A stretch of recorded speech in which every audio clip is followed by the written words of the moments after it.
ඊ අට කබරය ඇයි ඔය හැමදාම සම්පූර්ණ වතුර මාරු කරන්නේ?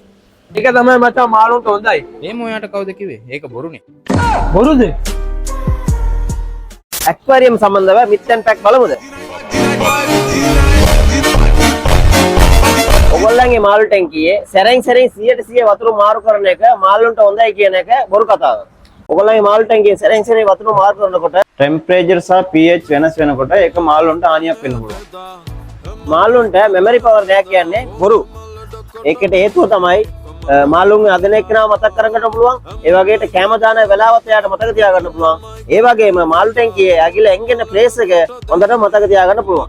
ටැංකියේ වතුර ක්‍රිස්ටල් ක්ලියර් තියෙනවා කියලා වතුර කන්ඩිෂන් එක හොඳට තියෙනවා කියලා කියන එක බොරු. pH වෙනස් වෙලා ඉන්න තියෙනවා, ඇමෝනියත් වැඩි වෙලා තියෙන්න පුළුවන්.